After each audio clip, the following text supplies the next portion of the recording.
ಎಲ್ಲರಿಗೂ ನಮಸ್ಕಾರ.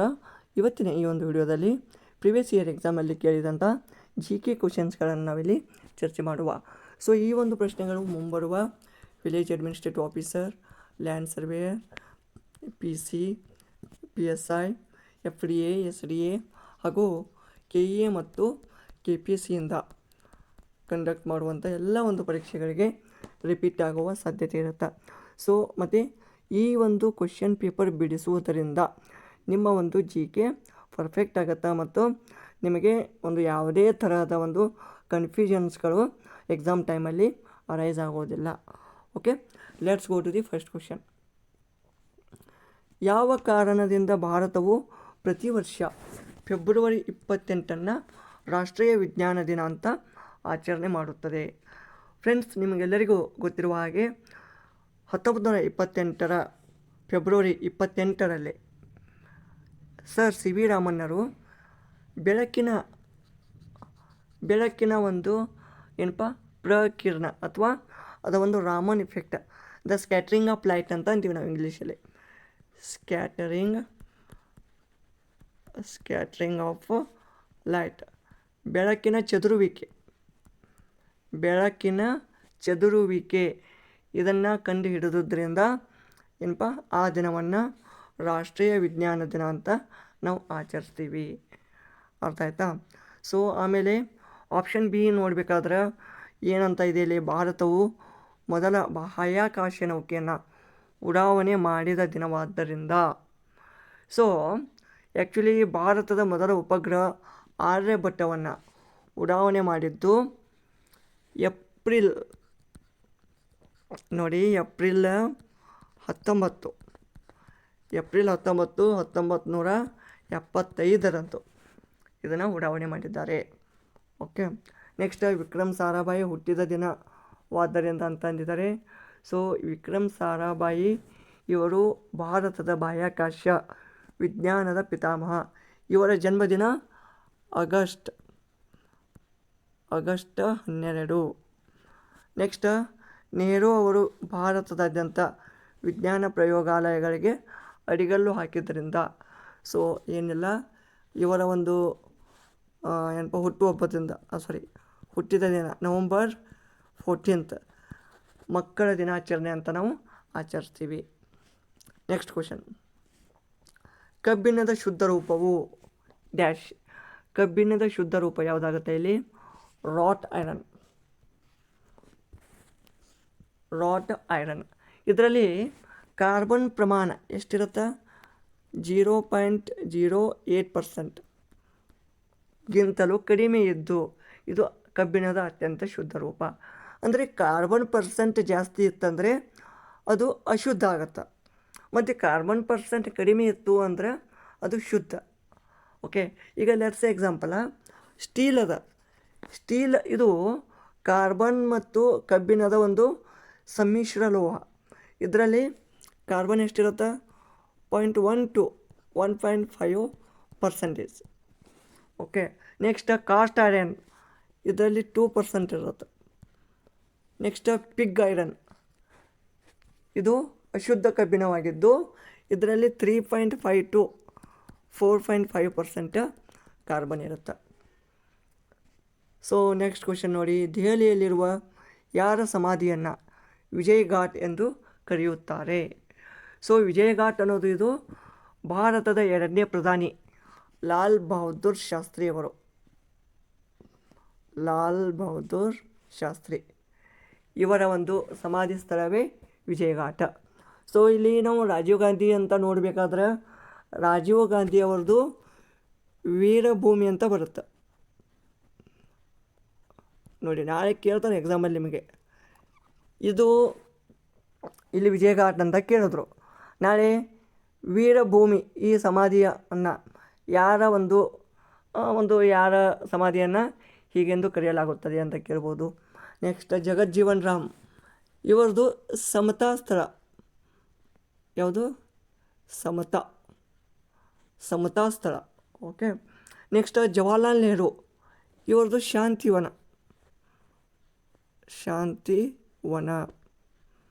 Okay, so next 4ನೇ ಕ್ವಶನು, ಶ್ರೀಕೃಷ್ಣ ದೇವರಾಯವನ್ನು ಬಾಲಕೃಷ್ಣ ದೇವಾಲಯವನ್ನು ಯಾವ ರಾಜ್ಯದ ವಿಜಯದ ಸ್ಮರಣೆಯಾಗಿ ಕಟ್ಟಿಸಿದ? ಸೊ ಶ್ರೀಕೃಷ್ಣ ದೇವರಾಯ ಏನು ಮಾಡ್ತಾನೆ, 1513ರಲ್ಲಿ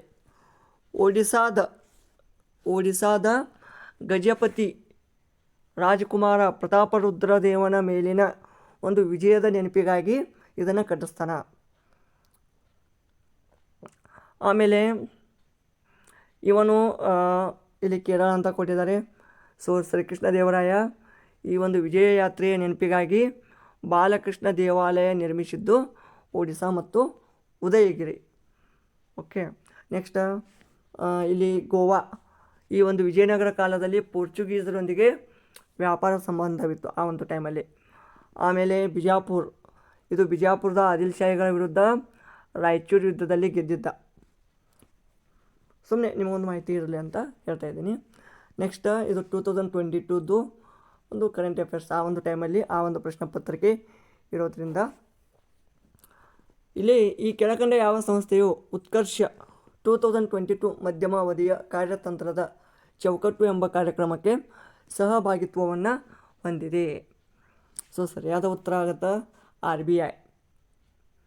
ಓಕೆ, ನೆಕ್ಸ್ಟ್ ನಾವು ನೀತಿ ಆಯೋಗ ಅಂತ ಅಂತೀವಿ, ಇದು ಥಿಂಕ್ ಟ್ಯಾಂಕ್ ಅಂತ ಅಂತೀವಿ. ಇದಕ್ಕೆ ನಾಳೆ ಕೇಳ್ತಾರೆ ನಿಮಗೆ ಎಕ್ಸಾಮಲ್ಲಿ, ಯಾವುದನ್ನು ಥಿಂಕ್ ಟ್ಯಾಂಕ್ ಅಂತ ಕರೆಯುತ್ತಾರೆ ಅಥವಾ ಯೋಜನಾ ಚಿಂತಕರ ಚಾವಡಿ, ಅದು ನೀತಿ ಆಯೋಗ.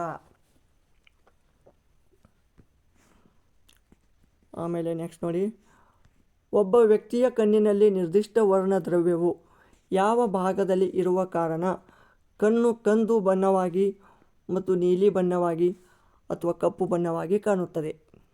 ಸೊ ನಿಮಗೆ ಸರ್ವೇ ಸಾಮಾನ್ಯವಾಗಿ ಗೊತ್ತಿರುವ ಹಾಗೆ ಒಂದು ಈ ಕಣ್ಣುಗಳನ್ನು ನೀವು ನೋಡ್ಬೋದು.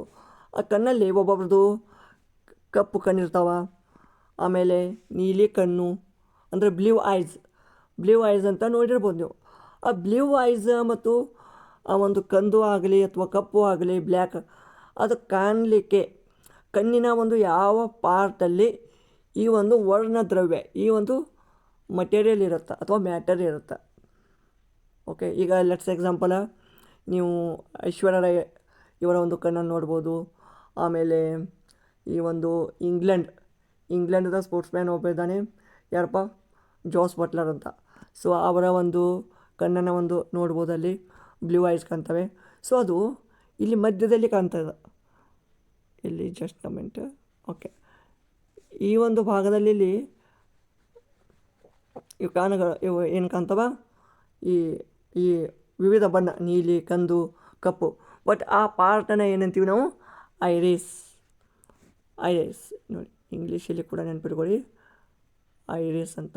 ಓಕೆ, ಸೊ ಈ ಒಂದು ಐರಿಸ್ನಲ್ಲಿ ಮೆಲನಿನ್ ಪ್ರಮಾಣದ ಆಧಾರದ ಮೇಲೆ ಕಣ್ಣಿನ ಬಣ್ಣ ನಿರ್ಧಾರವಾಗುತ್ತದೆ. ಮೆಲನಿನ್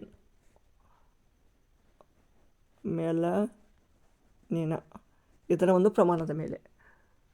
ಓಕೆ, ನೆಕ್ಸ್ಟ್ ಇಲ್ಲಿ ಪ್ಯೂಪಿಲ್ ಅಂದರೆ ಇದು ಒಂದು ಬೆಳಕನ್ನು ಒಳಗೆ ಪ್ರವೇಶಿಸಲು ಬಿಡುತ್ತದೆ, ಇದನ್ನು ಕಣ್ಣಿನ ಪಾಪೆ ಅಂತ ಕರಿತೀವಿ ನಾವು.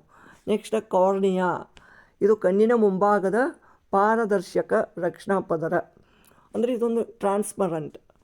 ನೆಕ್ಸ್ಟ್ ಕೊರಾಯ್ಡ್, ಇದು ಕಣ್ಣಿಗೆ ರಕ್ತ ಸರಬರಾಜು ಮಾಡುವ ಒಂದು ರಕ್ತನಾಳಗಳಿರುವ ಪದರ. So let's go to seventh question ಏನಿದೆ, ಎ ಮತ್ತು ಬಿ ಸಹೋದರರು, ಸಿ ಮತ್ತು ಡಿ ಸಹೋದರಿಯರು, ಎನ ಮಗನು ಡಿನ ಸಹೋದರನು.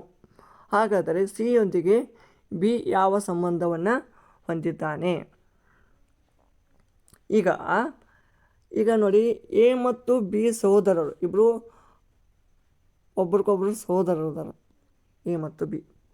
ಆಮೇಲೆ ಸಿ ಮತ್ತು ಡಿ ಸಹೋದರಿಯರು ಅದಾರ.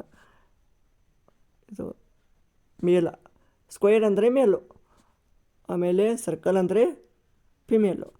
ಓಕೆ, ಸೊ ಇಲ್ಲಿ ನೆಕ್ಸ್ಟ್ ಏನಂತಿದ್ದಾರೆ, ಎನ ಮಗನು ಡಿನ ಸಹೋದರನು.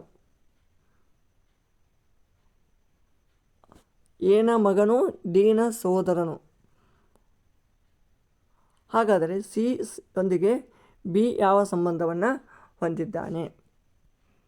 ಸೊ ಇಲ್ಲಿ ಎನ ಮಗ ಯಾರು ಆಗ್ತಾರೆ ಡಿ ಆಗ್ತಾನೆ. ಡಿ ಅಂದ್ರೆ ಇಲ್ಲಿ ಸ್ಕ್ವೇರ್ ಇದು. ಓಕೆ, ಆಮೇಲೆ ಡಿನ ಎನ ಮಗನು ಡಿ.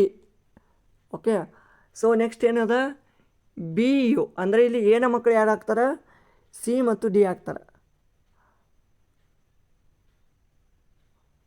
ಓಕೆ, ಸೊ ಇಲ್ಲಿ ಎನ ಮಕ್ಕಳು ಸಿ ಮತ್ತು ಡಿ ಆಗ್ತಾರೆ.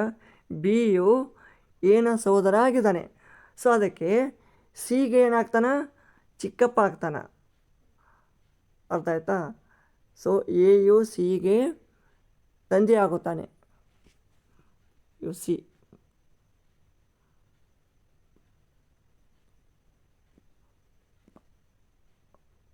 ನೆಕ್ಸ್ಟ್ ಸಿಗೆ ಈ ಸಿಗೆ ಬಿ ಏನಾಗ್ತಾನೆ ಚಿಕ್ಕಪ್ಪ, ಅಂದರೆ ಅಂದರೆ ಅವ್ರ ಅಣ್ಣನ ಮಕ್ಕಳು ಇವರು, ಅಂದರೆ ಚಿಕ್ಕಪ್ಪ.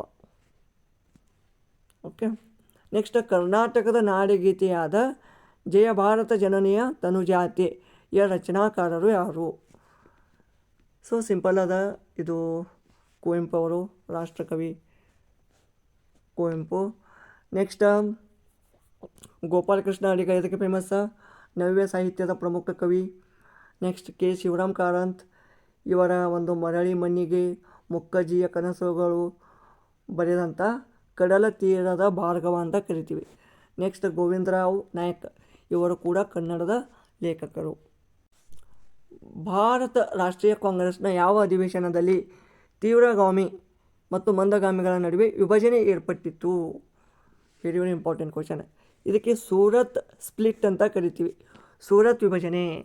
1907 ಒಂದು ಈ ಸೂರತ್ ಅಧಿವೇಶನದಲ್ಲಿ ಈ ಕಾಂಗ್ರೆಸ್ ಏನಾಗ್ತದ ಇಬ್ಬಾಗ ಆಗ್ತದ. ಇದರ ಒಂದು ಅಧ್ಯಕ್ಷರು ಯಾರಿದ್ದರು ಕೇಳ್ತಾರೆ, ಅಧ್ಯಕ್ಷರು Ras Bihari Ghosh, Ras Bihari Ghosh. Okay, next answer ಅಂತೂ ಸೂರತ್ ಆಯಿತು. ಬಟ್ ಇಲ್ಲಿ ಇದರ ಒಂದು ವಿಶೇಷತೆ ನೋಡೋಣ. ಕೋಲ್ಕತ್ತಾ ಏನು 1906ರಲ್ಲಿ ದಾದಾಬಾಯಿ ನವರೋಜಿ ಅಧ್ಯಕ್ಷತೆ ವಹಿಸಿದ್ರು. ಲಾಹೋರ್ 1929ರಲ್ಲಿ ಜವಾಹರ್ಲಾಲ್ ನೆಹರು ಅವರ ಅಧ್ಯಕ್ಷತೆಯಲ್ಲಿ ಪೂರ್ಣ ಸ್ವರಾಜ್ ನಿರ್ಣಯ ಕೈಗೊಳ್ಳಲಾಯಿತು.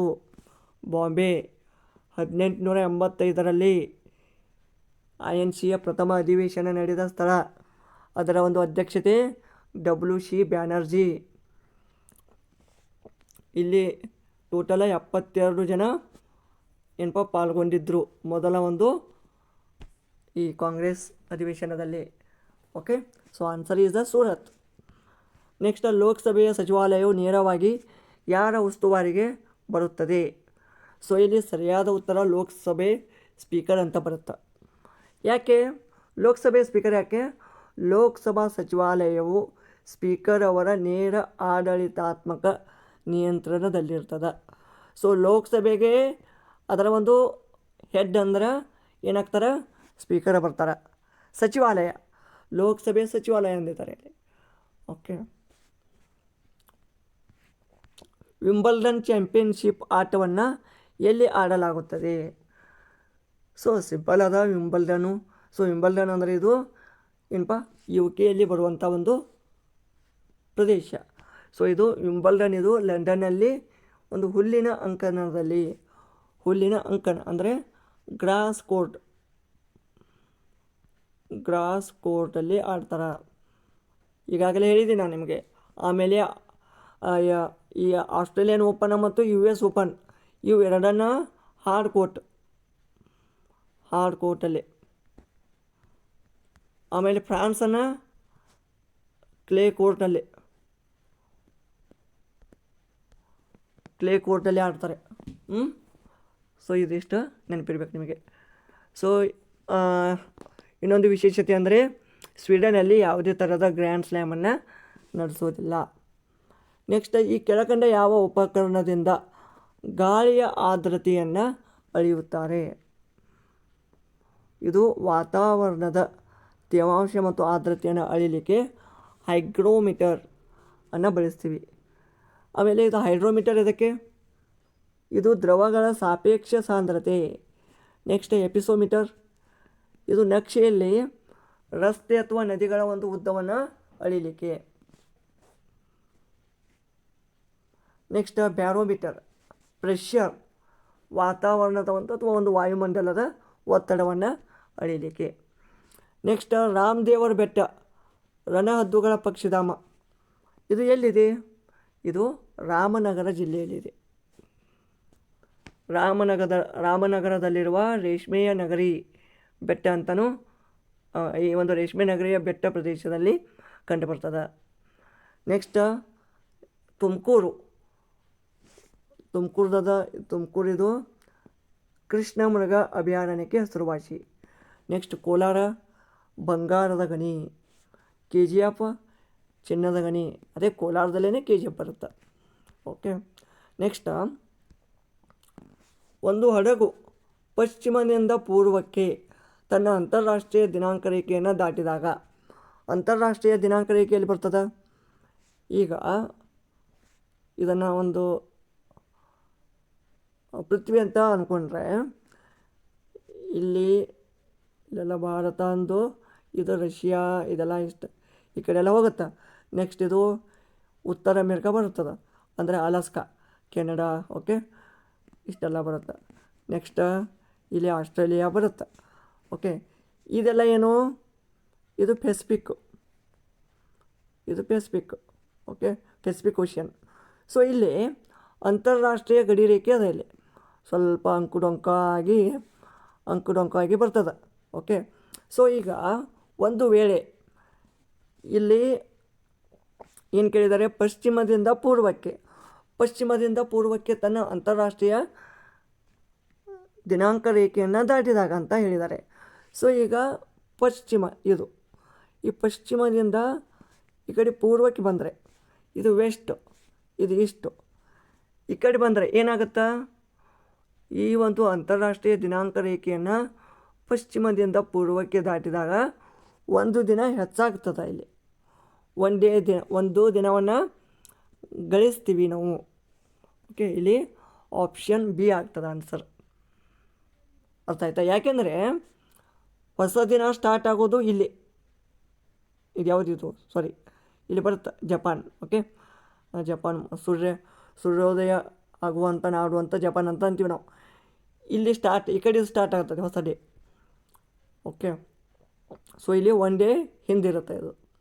ಸೊ ಅದಕ್ಕೆ ಇಲ್ಲಿ ಒಂದು ದಿನವನ್ನು ಗಳಿಸ್ತೀವಿ. Next question.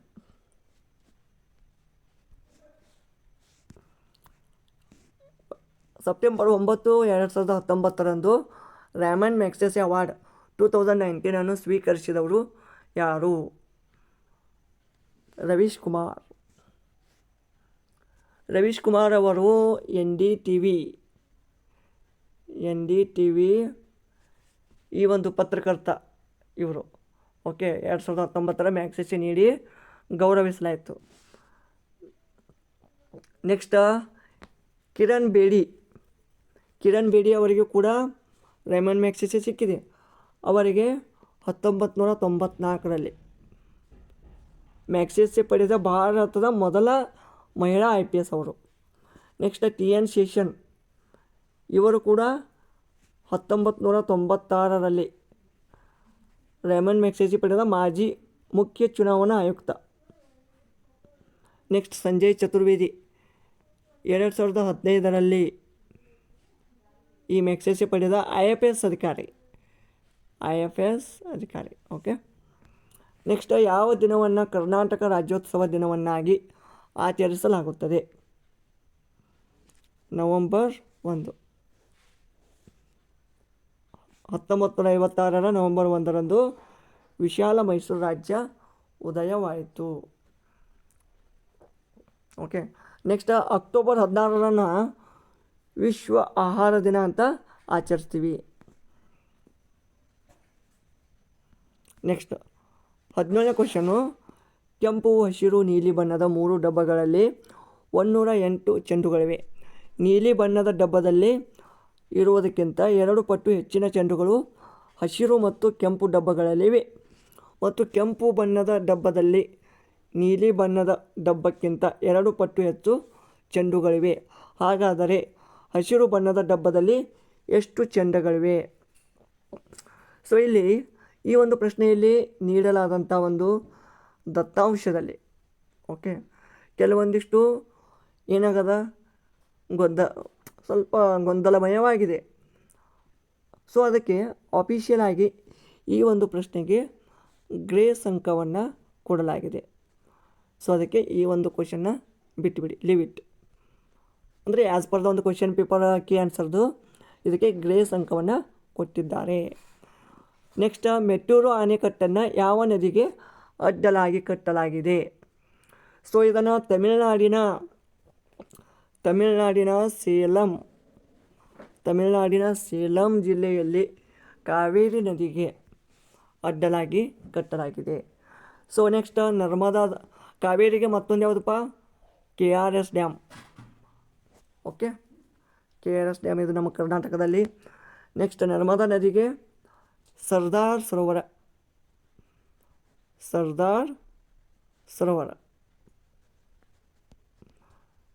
ಸರೋವರ ಅಣೆಕಟ್ಟನ್ನು ಕಟ್ಟಲಾಗಿದೆ. ಕೃಷ್ಣಾ ನದಿಗೆ ಆಲ್ಮಟ್ಟಿ, ನಾರಾಯಣಪುರ ಜಲಾಶಯ, ನಾಗಾರ್ಜುನ ಸಾಗರ್. ನೆಕ್ಸ್ಟ್, ಮಹಾನದಿಗೆ ಹಿರಾಕುಡ್ ಅಣೆಕಟ್ಟು. ಭಾರತೀಯ ರಾಷ್ಟ್ರೀಯ ಕಾಂಗ್ರೆಸ್ನ ಮೊದಲ ಅಧಿವೇಶನವು ಯಾರ ಅಧ್ಯಕ್ಷತೆಯಲ್ಲಿ ನಡೆಯಿತು? ಸೊ ಈಗ ಜಸ್ಟ್ ತಾನೇ ಹೇಳಿದೆ ಮೇಲಿನ ಕ್ವಶನ್ತಲೇ, WC ಬ್ಯಾನರ್ಜಿ ಅಂತ. 1885ರಲ್ಲಿ ನಡೆದಂಥ ಈ ಒಂದು ಬಾಂಬೆ ಪ್ರಥಮ ಅಧಿವೇಶನದ ಅಧ್ಯಕ್ಷರು ಉಮೇಶ್ ಚಂದ್ರ ಬ್ಯಾನರ್ಜಿ. ಸೊ ಸೆಕೆಂಡ್ ಯಾರು? 1886 ದಾದಾಬಾಯಿ ನವರೋಜಿ ಅವರು 1886. ಆಮೇಲೆ 1906 ಮತ್ತೊಂದು ಯಾವುದು ಅದು ಕಾಮೆಂಟ್ ಮಾಡಿ ನೋಡೋಣ. ನೆಕ್ಸ್ಟ್, ಬದ್ರುದ್ದೀನ್ ತಯ್ಯಬ್ಜಿ ಇವರು 1887ರಲ್ಲಿ ಮದ್ರಾಸ್ ಅಧಿವೇಶನದ ಮೊದಲ ಮುಸ್ಲಿಂ ಅಧ್ಯಕ್ಷ. AOM ಇವರು ಫೌಂಡರ್, ಸಂಸ್ಥಾಪಕರು ಇವರು. ಓಕೆ. ನೆಕ್ಸ್ಟ್, ಭಾರತದ ಜಲಪ್ರದೇಶದ ಗಡಿಯು ಎಷ್ಟು ನಾಟಿಕಲ್ ಮೈಲ್ಗಳವರೆಗೆ ವಿಸ್ತರಿಸಿದೆ? ಸೊ ಕರಾವಳಿಯಿಂದ 12 ನಾಟಿಕಲ್ ಮೈಲು. ಸೊ ಇಲ್ಲಿ ಆ್ಯಕ್ಚುಲಿ ವಿಶೇಷ ಆರ್ಥಿಕ ವಲಯ ಅಂದರೆ ಒಂದು ಎಕ್ಸ್ಕ್ಲೂಸಿವ್ ಎಕನಾಮಿಕ್ ಝೋನ್ ಅಂತ ಬರುತ್ತೆ, ಅದು EEZ ಅಂತ ಬರುತ್ತೆ. ಅದು 200 ನಾಟಿಕಲ್ ಮೈಲ್ ತನಕ ಬರ್ತದೆ. ಓಕೆ. ಮೋಹಿನಿ ಅಟ್ಟಂ ಎಂಬ ನೃತ್ಯ ಪ್ರಕಾರವು ಯಾವ ರಾಜ್ಯದ ಮೂಲವಾಗಿದೆ?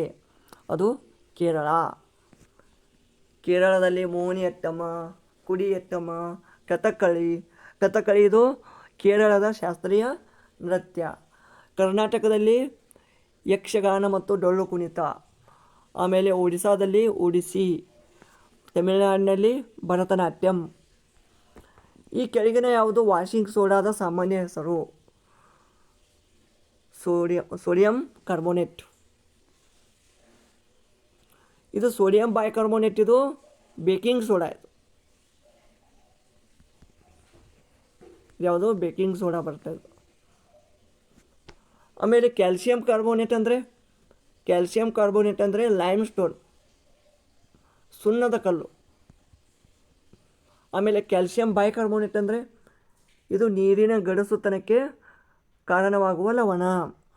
ನೋಡಿ, ಸೋಡಿಯಂ ಕಾರ್ಬೋನೇಟದ ಸೂತ್ರ Na2CO3. ಇದು NaHCO3, ಇದು NaHCO3. ಆಮೇಲೆ ಇಲ್ಲಿ 10H2 ಅಂತ ಬರುತ್ತೆ. Okay, water molecules. ನೆಕ್ಸ್ಟ್, ಅಕ್ರಮ ಬಂಧನದ ವಿರುದ್ಧ ನ್ಯಾಯಾಲಯ ಹೊರಡಿಸುವ ಅರ್ಜಿಯು ಈ ಕೆಳಗಿನವುಗಳಲ್ಲಿ ಯಾವುದು? Habeas corpus. ಕಾನೂನು ಬಾಹಿರವಾಗಿ ಬಂಧಿಸಿದ ವ್ಯಕ್ತಿಯನ್ನು ನ್ಯಾಯಾಲಯದ ಮುಂದೆ ಹಾಜರುಪಡಿಸಲು ಹೊರಡಿಸುವಂಥ ರಿಟ್. ಈ ಮ್ಯಾಂಡಮಸ್ಸು, ಸರ್ಶಿಯೋರರಿ, ಕೋವಾರಂಟು ಇವೆಲ್ಲ ಏನು ಮಾಡ್ತೀವಿ ನಾವು? ಆರ್ಟಿಕಲ್ 32 ಪ್ರಕಾರ ಸುಪ್ರೀಂ ಕೋರ್ಟ್ನಲ್ಲಿ, ಆರ್ಟಿಕಲ್ 216 ಪ್ರಕಾರ ಹೈಕೋರ್ಟ್ನಲ್ಲಿ ನಾವು ರಿಟನ್ನು ಹೊರಡಿಸ್ಬೋದು. ಮ್ಯಾಂಡಮಸ್ ಅಂದರೆ ಪರಮಾದೇಶ, ಅಂದರೆ ಸಾರ್ವಜನಿಕ ಅಧಿಕಾರಿಗೆ ತನ್ನ ಒಂದು ಕರ್ತವ್ಯವನ್ನು ನಿರ್ವಹಿಸಲಿಕ್ಕೆ ನೀಡುವ ಆಜ್ಞೆ. ನೆಕ್ಸ್ಟ್ ಸರ್ಚಿಯೋರರಿ, ಇದು ಕೆಳ ನ್ಯಾಯಾಲಯದ ಆದೇಶವನ್ನು ರದ್ದುಗೊಳಿಸಲು ಹೊರಡಿಸುವುದು. ನೆಕ್ಸ್ಟ್ ವಾರಂಟು, ವ್ಯಕ್ತಿಯು ಯಾವ ಅಧಿಕಾರದಿಂದ ಹುದ್ದೆಯಲ್ಲಿದ್ದಾನೆ ಎಂದು ಪ್ರಶ್ನಿಸುವುದು. ಓಕೆ. ನೆಕ್ಸ್ಟ್ ಸಂಸ್ಕಾರ ಮತ್ತು ಅವಸ್ಥೆ ಎಂಬ ಕಾದಂಬರಿಯ ಕರ್ತೃ ಯಾರು? ಸೊ ಇದರ ಒಂದು ಕರ್ತೃ UR Ananthamurthy. Okay. Next Masti Venkatesha Iyengar, ಇವರ ಒಂದು ಚಿಕ್ಕ ವೀರ ರಾಜೇಂದ್ರ ಬರೆದಂಥ ಇವರು ಸಣ್ಣ ಕಥೆಗಳ ಜನಕ ಅಂತೀವಿ ಇವರಿಗೆ. ನೆಕ್ಸ್ಟ್ ಶಿವರಾಮ್ ಕಾರಂತ್, ಚೋಮನ ದುಡಿ, ಮುಕ್ಕಜ್ಜಿಯ ಕನಸುಗಳು, ಮರಳಿ ಮನೆಗೆ, ಇವೆಲ್ಲ ಅವರು ಒಂದು ಕೃತಿಗಳು. ನೆಕ್ಸ್ಟ್ ಕುವೆಂಪು, ಕಾನೂರು ಹೆಗ್ಗಡತಿ, ಮಲೆಗಳಲ್ಲಿ ಮದುಮಗಳು, ಶ್ರೀ ರಾಮಾಯಣ ದರ್ಶನಂ, ಕೊಳಲು, ಇವೆಲ್ಲ ಕುವೆಂಪು ಅವರ ಪ್ರಮುಖ ಕೃತಿಗಳು. ನೆಕ್ಸ್ಟ್ ನೋಡಿ ಲಾಸ್ಟ್ ಕ್ವಶನ್ನು. ಅಕ್ಟೋಬರ್ 10, 2019 ಪ್ರಧಾನಿ ಮಂತ್ರಿಗಳ 14 ದಿನಗಳ ವಿನೂತನ ಕಲಿಕಾ ಕಾರ್ಯಕ್ರಮವನ್ನು ಬೆಂಗಳೂರಿನ ಇಸ್ರೋ ಕೇಂದ್ರದಲ್ಲಿ ಉದ್ಘಾಟಿಸಲಾಯಿತು. ಈ ಕಾರ್ಯಕ್ರಮದ ಹೆಸರೇನು? ಸೊ ಅದು ಧ್ರುವ. ಓಕೆ, ಇದು ಕರೆಂಟ್ ಅಫೇರ್ಸ್ ರಿಲೇಟೆಡ್ ಕ್ವಶನ್ ಅದ. ಓಕೆ. ನೆಕ್ಸ್ಟ್ ಬಟ್ ಇಲ್ಲಿ ಇಂಪಾರ್ಟೆಂಟ್ ಏನಪ್ಪ ಅಂದ್ರೆ ಲಕ್ಷ್ಯ ಅಂದರೆ ಏನು? ರಕ್ಷಣಾ ಸಂಶೋಧನೆಯ ಪೈಲಟ್ ರಹಿತ ವಿಮಾನ ಲಕ್ಷ್ಯ. ನೆಕ್ಸ್ಟ್ ಗಗನ, ಇದು ಭಾರತೀಯ ಉಪಗ್ರಹ ಆಧಾರಿತ ನ್ಯಾವಿಗೇಷನ್ ಸಿಸ್ಟಮ್. ಆಮೇಲೆ ಉನ್ನತ ಅಥವಾ ಉನ್ನತಿ, ಇದು ಇಸ್ರೋದ ನ್ಯಾನೋ ಉಪಗ್ರಹ ತರಬೇತಿ ಕಾರ್ಯಕ್ರಮ. ಓಕೆ. ಸೊ ಇವಿಷ್ಟು ಈ ಒಂದು ಪ್ರಿವಿಯಸ್ ಇಯರ್ ಎಕ್ಸಾಮಲ್ಲಿ ಕೇಳಿದಂಥ ಒಂದು GK ಕ್ವಶನ್ಗಳಾಗಿದ್ದವು. ಮುಂದಿನ ಒಂದು ಸೆಷನಲ್ಲಿ ಮುಂದುವರಿದ ಭಾಗವನ್ನು ಕಂಟಿನ್ಯೂ ಮಾಡೋಣ. ಸೊ ಈ ಒಂದು ವಿಡಿಯೋ ಇಷ್ಟವಾದಲ್ಲಿ ಲೈಕ್ ಮಾಡಿ, ಏನಾದರೂ ಡೌಟ್ಸ್ಗಳಿದ್ದರೆ ಕಾಮೆಂಟ್ ಮಾಡಿ ಹಾಗೂ ತಪ್ಪದೇ ಸಬ್ಸ್ಕ್ರೈಬ್ ಮಾಡ್ಕೊಳ್ಳಿ. ಧನ್ಯವಾದಗಳು.